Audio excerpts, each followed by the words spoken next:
Hello, everyone, and welcome to today's webinar. The most important hire is your real estate assistant with MAPS coach Monica Reynolds.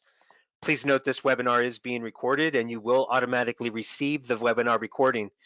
If you have questions for your coach, please type them into the questions box located in your webinar taskbar. Following the webinar, if you have any questions about today's call or coaching programs, please email us at fasttrack@kw.com. That's FASTTRACK@kw.com. That's all for me, Monica. Take it away. Thank you, Mr. Carlos. As always, a great job. Hey, welcome everyone. And I thank you so much for taking time out of your busy schedule. I get it. We all got 19 million things going on. And wow, how did we get to February? January, what flew by. And so now we're into month 2 of 2021. We can't wait to see what this year is about because last year was a sure surprise. And so, everything that I do and everything that I've been in real estate for almost 40 years is that I knew my life changed. And my life changed when I hired the right assistant. And I got lucky the first time I got the right assistant. And so it changes your life as an agent. It changes the trajectory of your career. And most importantly, I think you have to hear this from me, it changes the lives of your clients. So when they have that other person, that other safe harbor in the storm that takes care of them. My journey to hiring an assistant was not an easy one. And I was a mom with 3 kids, single mom, I should say, with 3 kids, a sole breadwinner, and living, the independent contractor dream, right? And so one of the things that a business person said to me, Monica, how many deals are you doing? I said about 55, 60. And he goes, you've got to get an assistant. I go, oh, I can't do that. And he goes, just do it. And so I want to give you a thought process. This is your most important hire. And if you ask people at KWU, Keller Williams University, or you ask me, I have numbers that I can give you right now when you hire your first assistant. But again, it goes back to commissions have changed, they're higher, meaning the price points, I should say, values of property. So if you're in that 30 to 45 range, should you be hiring your first assistant? You should definitely be considering a part-time. You should definitely be considering a full-time when you're in that 40 range. And yet the real answer is when it's right for you, it's right for you. So let's go to the next slide, Stephanie. And so on this particular slide, what I want to share with you is that there are 8 steps to getting the right person on board. Gary Keller likes to brag. Honestly, he's got the same assistant that he had 37 years ago. Now that's bragging, but do you think about that? That is really, really doing a great job of hiring someone. An amazing journey that this assistant has gone on with Gary Keller. Just think about 37 years ago. Keller, what, right? So you have to know your why. Because now you're going to build what I call a business. You have an employee, you have a person that is part of your business. You're going to see that person more than you see anybody else in your world probably. And so you have to have that right person. What's your why? To grow your business? Is your why to provide a better lifestyle for yourself, your family, more opportunities? Is your why to give back to the community? What is your why? Is your why to absolutely be able to handle the customers at a higher level of customer service and experience? Know your budget. Can you support a hire? Know your numbers. Do they support a hire? So I always say to an agent, can you hire an assistant right now and have at least 2 to 3 months in a reserve account? Can you, and then once you think like this, when you hire an assistant, whether it's 30,000 or 40,000 or 50,000 or 70,000, whatever it happens to be, whatever the number is, don't look at that. When you're hiring your first assistant, hire them with the thought process, this is an investment of 3,000 this month or whatever it happens to be. And that's the way I hired my first assistant. And I thought, okay, we're just going to do this month to month. Let's just see how much I get done and if this is really worth it, because my files are special to me. My people are special to me, and I have certain ways that I want to do things. I'm sure none of you are resonating with that, right? Ha ha. Okay, so with that said, you guys, listen to this. It is so important that hire, that you take your time to find that person and think in your head, you're not pulling 40,000, 30,000 out of your pocket month to month. Now, don't tell the assistants that, but I want you to have the mindset to not be afraid and to leap into building a business and being a business person versus a realtor. And a realtor does a great job of selling house to house to house, but a business person has an assistant. They have a partner in business that helps them go to the next level with their production and clients. Have a detailed job description. I'm going to share one with you. Have a 30, 60, 90 plan, sharing that with you. Make sure your compensation plan is ready and that it's appropriate. I've heard too many times that people want to give a percentage of their commissions to the assistant. Don't do that. Don't do that. They're not entrepreneurs usually. They're not independent contractors. And if you go on vacation and you're not working, the next week or two, then they have no livelihood. I've seen so many disastrous things like that. Give them an appropriate salary and give them a compensation plan for extra things that they're doing or based on your production. And I'll talk about that coming up. If you have questions, you can put them in the chat box because I'm going to have time to answer almost all your questions. So be sure you put your questions in the chat box. Okay, make sure your compensation plan is ready and that it is written out. You get paid on the 1st and the 15th, or you get paid on this date. Make sure that that compensation plan is clear. Make sure you talk about the hours. Make sure that you talk about these are the vacation days that I pay you for. Now, if they're part-time, you don't need to get into those conversations usually on paid holidays. You can if you want, but most cases, most part-time employees know that they're not going to be paid on holidays. Have those clear discussions. Make sure your training program is in place, that you're going to make sure that someone in your office market center is going to help train that assistant. And I always say to an agent, how did you learn to process a listing? How did you learn to do this and that? Then stop and take the time. And there's an old adage of, let me show you how it's done. And they write it down. Okay. And then I'm going to watch you do it, following your notes to do it. And then the third thing is, you do it and I inspect it later. So first you do it, they watch, then they do it, you watch, and then they do it and you inspect. And so you have to say to yourself, I'm going to have to slow down and take the time. I'm going to have to time block to take the time to show them. I'm going to give you a 30, 60, 90 that's so appropriate and so easy. So hang on to that. KPA, Keller Williams agents, that's a phenomenal thing to use. And I would never interview any. Once I've had that first conversation, I always have them do a KPA and a DISC. And there are 36 different job matches. If they're going to be an executive assistant or a listing manager or a TC, those are 3 different job matches. And you could have that one test be matched 3 different ways if you like. The DISC personality, I love the DISC.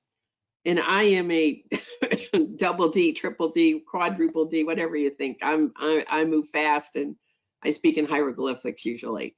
So with that said, I need a CSI. I need someone to dot the I's, cross the T's, make sure all the documentation is in perfect order, have a nice personality, and have a little energy. That's my perfect profile.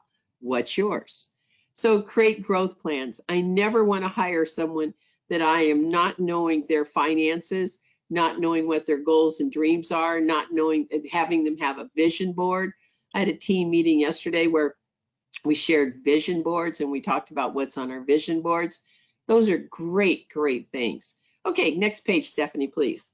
Okay, so one of the things that I think is important is that you've got to take the time for a resume checklist, a general review, consistent job flow, customer service background, real estate background, educational background, specific jobs and training. I'm looking for excellent computer skills because I don't have them and I'm not going to have them. There's few things I can do and that's it. I don't want to know anymore.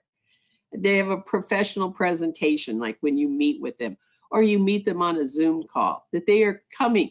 And I'm always looking for things that are not on the screen, the shiny eyes. Are they excited to be there? Are they excited to hear me?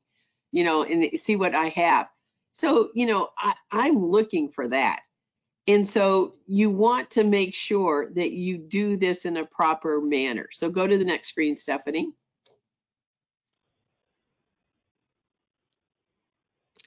The hiring process. Okay, add resumes, over the phone interview. Of course, Keller Williams, we have a career visioning process, which you put them through.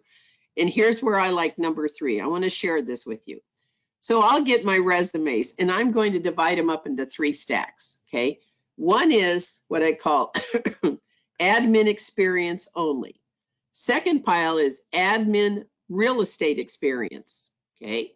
Third pile is what I call Burger King. Nothing wrong with Burger King. I put myself through college at Kentucky Fried Chicken. It's all good, but they don't have the admin experience. And if I've got others here, I may go into those piles, of course, first. So I will call the top contenders that I see, like I go, wow, wow, wow. And so when I'm looking at their resumes, I want to make sure that they're not jumping around from job to job to job. And one of the things that I do is I'll look and make sure that they have not had 4 jobs in 2 years. So 2 jobs in 2 years, that's okay once I ask them the questions, but 3 or 4 jobs or unemployment for a long length of time, I've got to find out about that. So I'm looking at what their skill sets are, any training that they've had, that sort of thing. So I'll call them up on the phone and I say, "Dude, I catch you at a good time. Thank you so much for submitting your resume. May I ask you a few questions?" If it's not a good time, I say, "Great, when can I call you back?" What I'm doing, gang, is I want to hear that they can answer questions and think on their feet, because they're going to answer the phone. They're going to represent me, Monica Reynolds, on the phone to my clients. So I want to see that they're a little bit engaging and that I'm not talking to someone who goes, oh, well, duh, I got to think. No. Come across the phone. So, that I want to hear more from you. So I said, I've got your resume here. So tell me a little bit about your job history. I know that you were at this job and that job. Tell me about those jobs. So I'm going to engage them in an easy conversation. Well, describe the perfect job for you moving forward. What would that look like?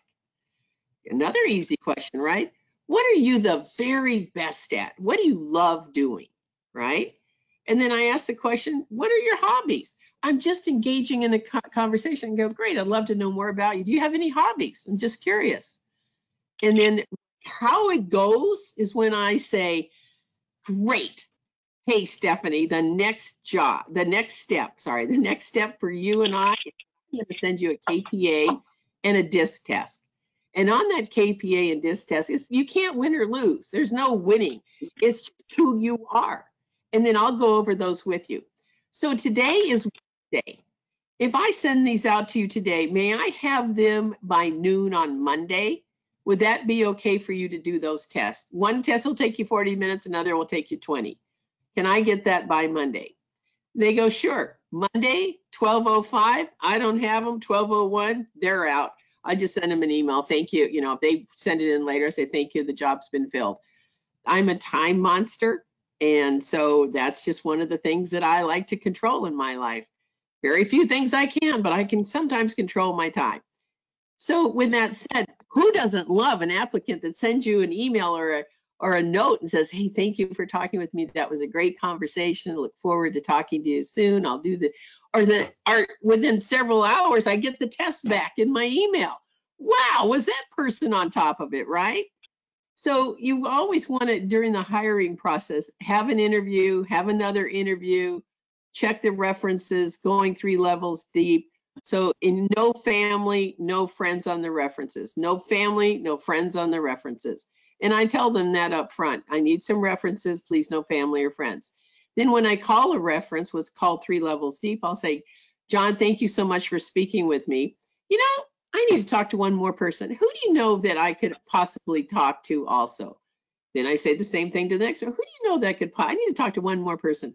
When you go 3 levels deep, if some of you have done that, you hear amazing things about people that sometimes you go, not sure about that, not sure about that. The job description, the schedule, I'm going to cover that. We're going to go to the next page right now. Okay. Stephanie? Okay, so you want to set goals that are specific, measurable, achievable, repeatable, and timely. And so the 30, 60, 90 will absolutely create success for your assistant. Next page, Stephanie. Thank you. And so when you look at this next page, this is the 30-day goals. And so I created this for career visioning for KWU. What was interesting to me when they first showed me what they had worked on, I go, nobody could ever do that. No way. So the first 30 days is how to answer the phone. The phone's the cash register. And yes, you would need, a lot, an office line. Someone didn't like when I said landline. Well, there are some offices that have landlines, but I guess that's out of, touch now. So an office dedicated line, they've got to be able to answer that. They have to answer the phone's the cash register. Cha-chang, they've got to answer it with the same script. Thank you for calling Monica Reynolds' office. This is Stephanie. I can help you. Up, bubbly, answer the phone, right? Oh, I'm thinking about buying my house. And then Stephanie knows what to say. I'm thinking about selling my buying a house. I'm selling. She knows what to say. She knows how to handle that call. She knows how to handle a customer who occasionally would call and be a little stressed out about something. She knows how to diffuse that call. So the training and the role plays are critical. How to pick up that phone. Database, command, whatever you're using. Making sure that they know the database, they know the CRM, they know how to put data entry in there, they know how to track it. They're managing the email campaigns, the mail campaigns. They're loading up the videos, sending those out. That's the first 30 days. Also in that 30 days, they've learned to put the pre-list package together, the MLS entry, photo editing, customer conversations, seller feedback. These are very simple things. Obviously, I have an assistant training program. I go through each one of these things, give them the scripts and the lines and how to do this. This is a critical basis. The phone is the cash register. And when you have a very specific 30, 60, 90, scripts on the phone, role plays on the phone, database, managing the database, tracking it, and then obviously the listings. That's it, the first 30 days. Don't try to give them everything. It's like sticking a fire hose down their throat and say, have a drink of water. Okay, next page, Steph. Okay, 60-day goals. Closing files, tracking numbers, and sources of business weekly. Okay, and it may be a lead generation system like grabbing numbers or putting an expired letter together, something like that. So this one is going to be about closing files. So they're obviously going through the closings with them. Now, are you going to do the training as an agent or another admin in the office that you hire, or you have someone in your office that's willing to do that you're going to compensate? They have to have training on this. The other thing that I think is great is that in California, we closed by escrow. And so some of you close by title, by attorney. I would make sure that one of them would be willing to work with your assistant, getting them to understand the closing. Okay, tracking numbers and sources of business weekly. Appointments set, listings taken. There's a whole section that I feel that they track the numbers. Remember, real estate is a math equation. How many appointments to a listing taken? How many contacts to an appointment? How many, contracts taken to a sale? It's very simple, but also monitoring how many are in your database, and are you growing it every single week, every single month? Are you adding 3 per day of complete address, phone number, and email? Okay, so all of those systems that you're seeing right there, I do the training on it, but more importantly, that is in the next within that 60 days. And if someone's not ready and they haven't really, grasped all of the closings and, the monitoring of different things, they're not going to negotiate unless they're licensed. But if they're managing it pretty well, but there's still a little glitches, then you're going to extend that 60 days. You don't go to day 90 now until 30 and 60 are absolutely signed off. Next screen, please, Stephanie. The 90 days. Okay. So now they've been introduced to all marketing, all listings, all closings, the database, phones and scripts, tracking numbers, goal monitoring, the 15th protocol, which means at the 15th of the month, you're looking at the numbers. If there's a gap, where you're behind and where you need to go forward. Assist with 1 or 2 lead generation systems. This is so important. And so if you want to add more, mine are merely blueprints, but this is your 30, 60, 90 day to get them up to speed. So can you get these slides? They're going to be emailed to you in this call again. So when you listen to it again, you can take a snapshot of it. Okay, go to the next one, Stephanie. So imagine this. I dug the well on assistants. I wrote books on teams and assistants in the 90s. They're still on Amazon.com. Don't buy them because my assistant programs now through MAPS, KW, they're all more up to date, but they're still out there. People still buy them. I still hear from people going, oh my gosh, this is so great. Basics are the basics. And I love that saying, champions are champions because they do the basics better than anyone. Tom Brady, by the way, is not one of my favorite quarterbacks because he was with New England and I'm kind of another fan, but anyway, not to get into that. But that guy knows how to do the basics. He knows how to throw the ball.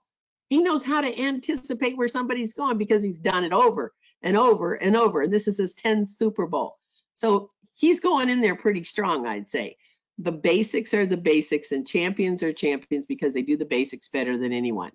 So one of the basics that we have sometimes people have ignored is that the assistant should have a business plan. The assistant should have a business plan. And so on this business plan, basically the yearly goals are going to be what your goals are. But toward the bottom there, it'll say referrals and reviews, okay, and personal referrals. So client referrals, client reviews, personal referrals. Well, there, put it out there. Let's get them on a business plan because I want to pour into an assistant. I want their world to change working with me. I want them to grow professionally and financially. Monthly goals. Okay, so here's the goals again. Here's all the goals of the team, appointments, listings, buyer sales, etc. But again, it's referrals, it's reviews, and it's personal referrals. And so I'm a big proponent of let's have a business. You're an assistant. You need your own business plan. What are the 5 top business sources? And that could also be what are going to be your 5 best sources of business to help build the team and bring those referrals in. Reviews and referrals. If you're KW, we need about profit share, agents recruited for team, income earned. That's the greatest thing Keller Williams has in so many ways is this profit share. It goes for 2 generations. And so why not help the assistant and why not contribute there too and let them help build their downline and hopefully they're under your downline, right? Goals. Where do you want to be in 1 year, 2 year, 3 year? And sometimes I find out that they want to be an agent. Great. Tell me more about that. And then sometimes we self-discover that maybe that isn't the right career for them, but maybe it's more in leadership, maybe a director of sales, maybe it's a director of operations as the team grows. And it's okay and it's fine if you want to be an executive assistant. It's okay and fine and it's awesome if you want to be a TC. Okay, next one. But that business plan keeps it on track. We are in business, right? We are in business. Okay, 80-20. Okay, so where should the assistant spend a lot of their time? Okay, so transaction management, listing management, client care, client events, database, marketing campaigns, lead sort tracking, number tracking, those sort of things. Those are their 20%. Those are the things that have to be done in the morning in time blocks. And I go through a whole time management series. I've taken more time management classes than I can even think about. Everything from Stephen Covey to Franklin Daytimer, you name it, I've been there.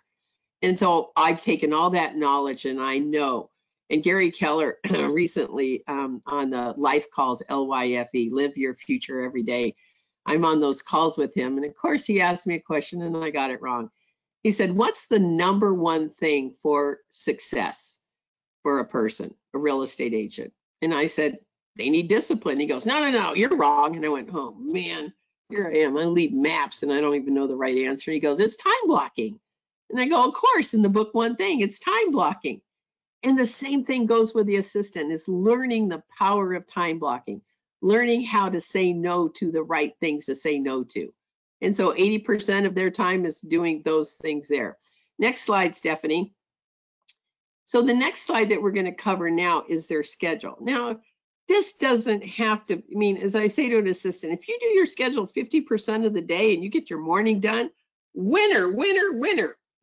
You know, I mean, it's things fly at people. So if they come in the morning, you know, and the schedules always start the night before, right? So I always make sure that everybody understands that. You can't have a nighttime goofy schedule where you're going to bed at different times. No, no, no, no, no. So Sunday through Thursday, you have a schedule. 8 a.m., return voicemails if you're coming to the office, in emails, messages in order of priority. Take care of the clients, the agents that left you voicemails. Clients first, then agents.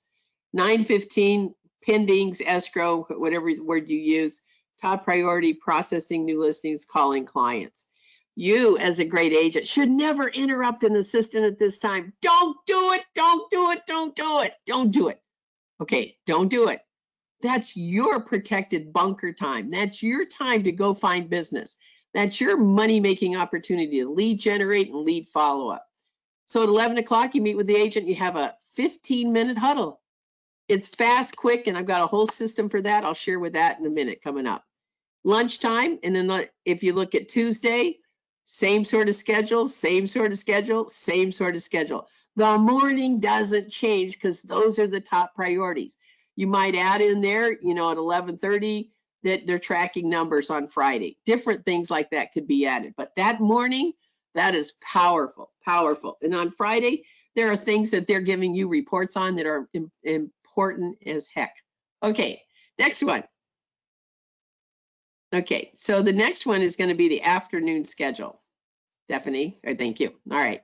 So 1 o'clock, returning voicemails. Oh, by the way, did I mention they went to lunch? Oh my gosh. You can't imagine the assistant world out there that 90% of them don't go to lunch. What? We're not winning as agents when that happens. Time management course. Okay, watch this one. If you don't take a lunch, including you as great, awesome, amazing agents, guess what happens? By 3 o'clock, no lunch, you're working at 30% efficiency. You're dragging the next 2 hours. And you're going, wow, is this day ever going to end? And okay, you're just plowing and plodding through things. You take a lunch at 3 o'clock, you work at 70% efficiency. Who doesn't want that from a team member? So you're not doing your assistant a favor. They're going to burn out. You're going to burn out. Take a lunch. And I tell the assistants, don't go in the lunchroom and talk about real estate. Go sit in your car, read a magazine, eat lunch, go for a drive, go wherever you want to go. Go do an errand. Change your state, change your environment. Go.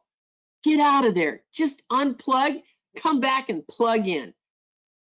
Okay, in the afternoon, again, they're coming back and it's managing all the listings and transactions again, working on database and projects and making sure that, you know, all the different projects and policy and procedure manuals and database, they're checking into that. That could be anything that you guys want to put in, but the mornings are critical. The afternoon is what I call the stuff and the catch up and all of that. And I always say if they're going to leave at 5, that at 4:30 they start locking down their workspace. I like their desk cleared off, like no one lives there. I like all their files put away, and I want them to leave knowing that they're going to walk in the next day and all they have on their desk is what their plan is for that day. I love that. Okay, next one, Steph. You guys put some questions in. We're going to go through those here in a minute. Steph, okay. Okay, here's what I said I was going to circle back to. So in the huddle, it's a stand-up meeting. And I used this for years. I put it together. It's in my book from 1990. And this is the daily meeting form. Today I'm working on, yesterday I did, and here's any problems or questions. So my assistant would have this on a clipboard with the date on it, and she or he would ask me these things. We go through it. Fast, quick, 15 minutes, done, gone. I suggest that you have another one at 4 o'clock where you touch base. If you're one agent, one assistant, absolutely. And I also suggest that, you know, if you can see that, a quick summary of the day, assistant, and lead agent talking. Next slide, Steph. Next slide. So there's the weekly meeting, the monthly meeting, sorry, and the year-end business planning meeting. The weekly meeting is different than the huddle. That's a 30-minute meeting that if you have a team, a buyer agent, you might want to invite an affiliate, numbers update, goals and gaps, announcements, attendance is mandatory, suggested strongly, of course, if they're independent contractors. And you make it valuable each time you teach and train. The assistant can be in charge of that. They can be in charge of the agenda. And in the training that I do, I give the weekly team meeting agenda. I give things, I give probably 20, 30 things to train on. The monthly team meetings, I make sure that we're looking at the goals for the month, what the gap is, or if we succeeded, what the appropriate activities may be for the next month to increase our business if we need to. Year-end business planning meeting, those are usually in September, October, and we have a whole system for that, and I share all of that, of course, in the next in the training. What's next, Steph? Okay, so here's where I go to the questions, and you can type your questions in, and then the next slide, Steph, let me share with everyone. I want to answer your questions. So Stephanie, bring up some of the questions and share with me what the questions are, please. Okay, Monica, Yep. Are you ready? Here we go. Yep, Can you hear me? I can. Okay. So Janet, our friend Janet Bloodworth is on the call, and she said she is loving this overview as she grows her business and gets ready for her first hire. She definitely needs a CSI personality too. Good. Thank you very much for that. Yeah, this was an overview. These slides will be sent to you in the call format, so you can go back and you can stop, take pictures, make your notes, etc. You know, I can't tell you how excited I am for you to make that decision to hire an assistant, and I'm going to suggest that you do it right away. Hire a part-time assistant. Let me give you a hypothetical. Let's just say, and I'll go top end here, you pay someone $15 an hour and they come in for 20 hours a week. What would you do with that 20 hours? Would you get on the calls that you need to make? Would you go find new business, give you more opportunities to create new relationships, that sort of thing? Probably. So $300 a week times 4, that's $1,200. Let's say your commission is $10,000. I'm going to pay $1,200 to get one extra transaction. And guess what? It's not one extra transaction. It's probably 2 or 3 transactions extra. And that's how fast it can change.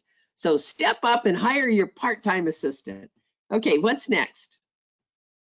And then Jessica wonders, what would the 30, 60, 90 look like for a part-time assistant? Very similar, because you're not going to get them to probably give you a pre-list package when you need it all the time because they're not there. So I would still take that 30-day. It's answering the phone when they're there, and it's role playing. It's still they need to know the database, and it's still they need to know the listing. So if all of that hasn't happened in 30 days, then you're going to move it to 45. But usually, even in part-time, you're going to select a few of those things that they're not going to be able to do because they're not there all the time. So just kind of use some common sense on that. Yeah, it could take longer. Then again, it might not. Just depends on how fast they come in and understand command or your CRM. Okay, good. Good question. What's next? Okay, so Kelly's wondering, how does an assistant help with lead generation? So they prepare numbers. They make sure your database is ready so that you send out an email once a week is great. That you're sending out a video once a month. The leads that are coming in, they're teeing them up for you, putting them in a certain format. As far as lead generation goes, the only thing, in my personal opinion, that they can do at a high level is when they are talking to one of your current clients. Oh, by the way, thanks so much for working with us. We so appreciate your business, Mr. Johnson. May I ask you a quick favor? Our business is based on referrals from great people like you. Who do you know right now is thinking about buying or selling? Wouldn't that be great to ask every seller? Wouldn't that be great to ask every listing, every buyer that they're working with? They can do that with the role plays, and I teach them that in the training. And the next thing that I want you to hear too is that they say the same thing. When something's said nice, then they're going to say, oh gosh, thanks for noticing that we call a lot. That's so great, and that you have all the information you need. Can I ask you a favor? Our business is based on great reviews. Can I send you a link to Zillow and Realtor.com? Would you just take a few minutes and give us a 5-star review, our team? I so appreciate that. So I teach them to strike when the iron's hot. So our lead generation for an assistant, they're bringing in their family, friends, past coworkers, church, daycare, whoever they know is going to go into the database. I tell every assistant to come up with 500 names. Now, I saw a thing on pay. If they're not licensed, I can't pay them a referral, but I can pay them a bonus. I can pay any bonus I want. And so I make sure that everybody they know is in the database. Okay, and I put a field in there with their name. Now, what happens is that they're going to be emailed the things that we're doing, videos from me, and I ask the assistants to call their friends and family and say, hey, I'm working with the top agent in town, love to have your help. Who you know who's ever thinking about buying or selling, call me. Hey, what are your plans? That. Now, if the assistant's licensed, I pay them 25%. Why? Because it's people I don't know. I pay them just like I'd pay you if I called you, and you're going to pay me if you called me. That's a referral fee because they're licensed, yes. Then the other thing is in pay, I believe in paying them a fair salary. San Diego, where the average sales price is over $800,000, is totally different than Louisiana. So the pay scale is different. Pay them a fair wage that they can live on. I'm going to share something else with you. I believe in never changing their salary. What? Nope, never going to change your salary. What's going to change is your bonuses. So after 90 days, you go into a bonus plan. In every single listing that's sold, every buyer sale, you're going to get paid $25, $50, whatever you start out with on every single closing. The more business we do, the more you get paid. And the only thing that changes is that each year we'll review your bonus structure and we'll consider based on the business if you are qualified, or however you want to say it, if it deems a raise. So I never changed the salary, just changed the bonus structure. Okay. All right. What's next, Steph? Hey, so Chris is praying that you are actually a Steelers fan. As a matter of fact, I am a Steelers fan because my whole family made me be a Steelers fan. And yes, I'm a Steelers fan. That's why I don't like Tom Brady, I guess, right? Okay, good. He says, hi, Monica. Thank you for this. I am entering my 4th year in the business and have a TC that is paid per transaction and a VA. I've been interviewing to hire for a DOO Director of Operations, in anticipation of hiring for big goals. And yet I'm seeing that what I really need right now is an executive assistant. The applicants I'm getting don't exactly seem to be what I want. What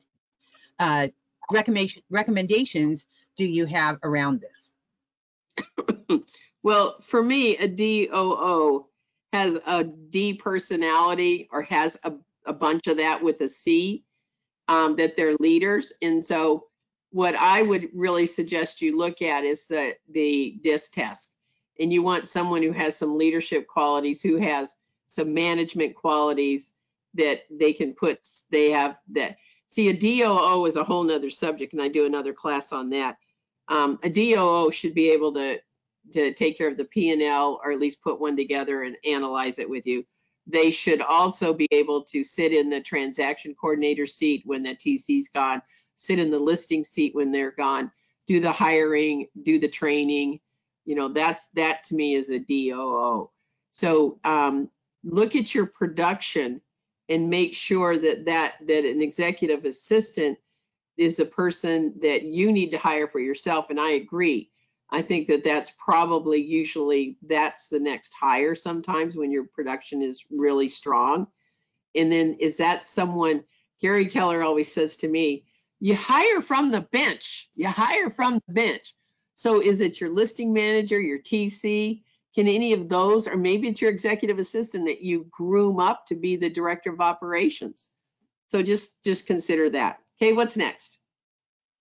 Okay, so it says, do you think we, the agent, should be taking this perfect assistant class along with our assistants? Oh, yes. Thank you for answering. Yes. Hold that thought. The first call of every month is for the agent, because you know why? Because we're salespeople. We're not great at having a team. We're not great bosses. We're not great leaders. We talk too fast. We move too fast. And basically, we're not great at training. So if you come to this call, that's going to be in March, the first call every month is for you. I go through exactly what I'm going to do to train assistants. I go exactly through how for you to be a great boss and a great communicator. And then at the end of the course, the call 2 and 3 of each month, that's for the assistant. At the end of the call, you're going to have 450 pages of a policy and procedures manual. That policy and procedures manual absolutely is your book of business. And it's everything from lead generation to customer service to tracking numbers to putting a client experience party together.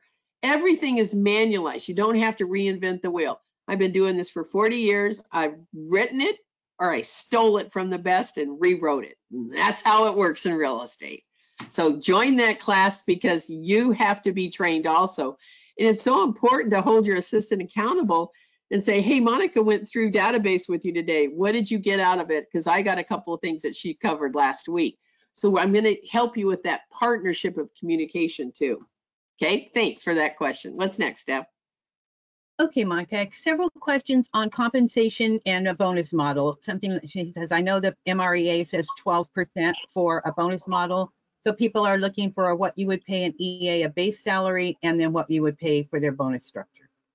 Well, okay, so I'm gonna shift off of the MREA just a bit. Okay, so what's worked for me as a pay is you pay a fair wage of an administrative person. Is that 25,000? Is that 40,000 in California? Is it 25, 30,000 in Louisiana, Georgia, wherever it might be? What is a fair wage? And again, I like the bonuses like this.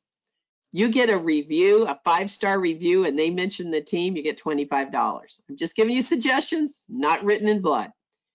I give you $50 for the referral that comes in that we are able to start working with them. And I give you $150 at closing, so you can make $200. So when the referral comes in, if it's not ready to be worked yet, then we got to nurture it. You're not going to get the $50. We got the lead in the pipeline. As soon as we set an appointment, we have the appointment, you get $50. Whether they buy or not, or sell or not, we had an appointment, you get $50. Then you get $150 when it closes. So referrals can be $200 from a current client. Then $25 for the reviews. And then I also pay 25% from your friends, family, past coworkers, neighbors, whoever it is, church, daycare, whatever, going to buy or sell a house, you get 25%. In fact, it's in your business plan how many of those leads you're going to bring to the team. So I always believe in paying a fair salary. It's not a cul-de-sac. It's not, this is your salary and that's it. There's opportunities. And then you can start to structure things like helping them build down their profit share line by setting up appointments for your team leader. There's other opportunities too if they bring someone on the team. Someone comes on the team that we hire, I pay them $250. After a year, I pay them $500 if they're still on the team. So there's all those kind of fun things that you can put together. Here's a menu of opportunities. Okay, what's next, Steph? Okay, here's a very specific question. So husband and wife team, we hired an assistant at the end of November. She's taking the PREA class right now. She's a high S, as is my husband. I am a CSI. I am not happy with her because she doesn't follow through on the things I ask her to do. And I'm constantly asking her if she got this done and find out that she didn't. She has great interaction with the clients, just not so great with the details. Not sure how to handle this because I feel like I'm constantly finding things that she doesn't do. Welcome to the S world. S people are the nicest people. They're like golden retrievers. 40% of the entire world is S. Thank goodness they are S's. That's all I got to say. Thank goodness that we have 40% of the world nice.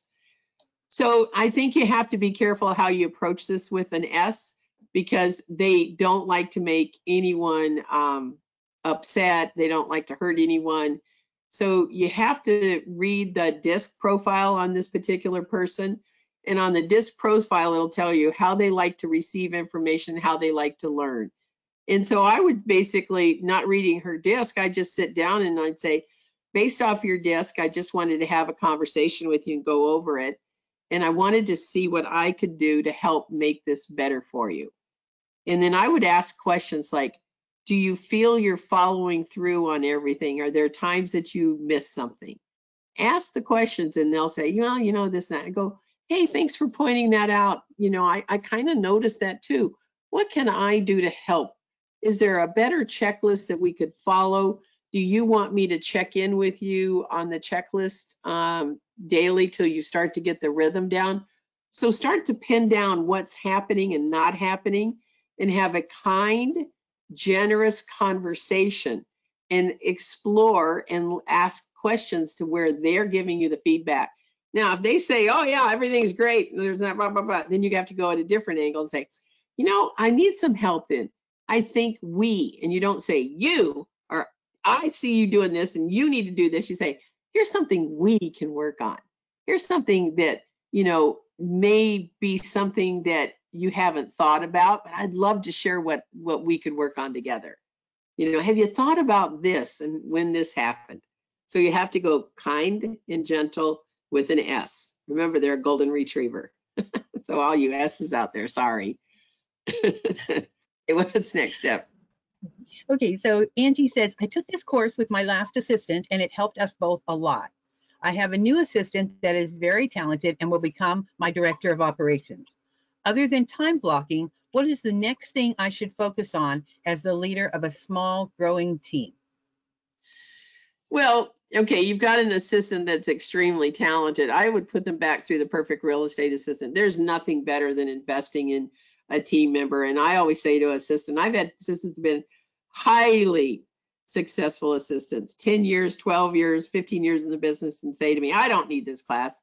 And they get in the class, they go, oh my gosh, it was great to hear the things I'm doing right, and great to tweak the things. So when you bring on someone at that high of a level, you've got to pour into them with education. We've got the perfect operations team that I believe is in April will be coming out. That would be definitely training. So I'm all about training. What book are you reading right now? So for example, on my book right now is The New Gold Standard. That's one of the books that I'm reading. There's another one, Tax-Free Wealth. But my administrative assistants always read the same books that I was reading at the time. There's so many great books to read in, you know, and take a chapter a week at a time. Stephanie and I did that on our team. We read a book together and everybody had an assignment. So Stephanie, it's your week to go over chapter 12 and pull out the highlights and we'll have a discussion. So you're making sure they go to family reunion. Get them involved in everything at your market center, whether it's digital. Get them involved in bold. When you've got a great person as a director of operations, they need to have every single bit of real estate know-how power, because they're going to be in charge of the buyer team, they're in charge of the admin team, and they've got to know more about real estate than you do. And that's a great director of operations. Hope that helped. What's next, Steph? Well, that was Angie, and she did add a comment, which was, go Bucks. No. So then Susan has a comment. Okay, all right. I like Once it. you Go. hire- So You Monica, know, once part you of me hire a wants new- to say, because Tom Brady's old. What is he, 40? I kind of want to win his 10th. Heard that Mahone, the guy with Kansas City, if I said his name right, that kid was a kindergartner, was going to kindergarten when Tom Brady went to a Super Bowl. So there's a big age difference here. So I'm kind of rooting for the old guy in a way too. All right. Yeah, I'm with you there. Okay, so once you hire an assistant, when would you recommend they participate in the assistant program, PREA? Excuse me. When you hire an assistant, you want to put them into the program day one as fast as possible. This class starts March 10th. So if you're hiring them now, sign up. if you're going to know that you're not going to hire an assistant until April or May, still sign up, because they can go back and listen to the recorded calls and then jump in where we are. So all the calls are also recorded. They're live, they're Zoom calls. I call on people, we interact. It's, you know, a lot of people, I mean, it's a well participated, and it's also, you're leaving with 450 pages of a policy and procedures manual. You don't need to reinvent the wheel. You know, I dug the well on assistants. I dug the well on training. I hired my first assistant in the late 70s. I know some of you weren't born. I got tossed out of a Coldwell Banker office because she didn't have a license and they didn't want the liability. I sold more houses than their whole agency collectively together. But they said, you can't be here if you're going to have an assistant. And I go, really? Okay, I'm out of here, because I wasn't good at paperwork. I'm a great salesperson, but not good at paperwork. All right, Steph, one more. Okay, so what type of benefits do you offer a full-time assistant? Well, that's a great question, because most people are looking for benefits as they roll into the job world. As a real estate agent with a small team, you're not a company, you know, you're not that. So one of the easiest things that I've ever done to someone is I say, I understand you want benefits, and here's what I can do. I'm going to give you an extra $100, $150 a month, whatever it happens to be. And I'd like you to go find your own insurance. And so I try to stay out of that world until you start to have a massive team of 20, 30, 40, 50 people. Then it's a different ball game. But on the ones coming in like that, that's what I do. And I just say, I'm not IBM, I'm not HP, I'm not Tesla, I'm not a big corporation. And so this is the easiest thing to do. And of course, we have insurance through KW and things like that that you can point them to. As far as benefits go, you know, at the end of the year, if they've been with me for 3 years, then we get into the profit share, which I didn't cover, which is in the MRA book. But they have to be vested up to 3 years, and then they get into profit share. And then that's put in a savings account. And if they leave before 5 years, just throwing out some things, they get half the money. You can make your own rules on this. If they're past 5 years, they can leave with all the money. So it's a way to vest them and to create some money. Some of you go into matching IRAs and things like that, or a $2,000 match into their IRA. You can do those things. You just have to do it case by case. But for the first year, I always just say, here's how we're going to roll. Then we'll talk about that. Okay. All right. So here's what I want to suggest to you. I dug the well on real estate assistants. There's a lot to training. There's a lot to get the assistant to see the big picture. And I know there's a lot to you as an agent to be a great boss and a great leader. The first call for you is every month talking about where we're going. At every single week is anywhere from 25 to 50 pages of printed off material. So they're not having to reinvent the wheel. Everything, like I said, from communication, job descriptions, schedules for every member of your team, an ISA, a buyer agent. So you're building a policy and procedures manual for the future. I've got all the scripts there. I've got hundreds and hundreds of scripts. I've got all kinds of scripts for inspections and appraisals and things like that. It's all there. Excellent customer service letters is in there, letter library. And of course, numbers and goal setting, it's all there. So I thank you for being on today's call. Thanks for hanging in there with me. March 10th, I'd love to interact with you. I'd love to partner with you and build the best real estate assistant in the country would be working for you. Thanks, everybody. Appreciate your time. Have a great, great week. Thanks so much. Bye-bye.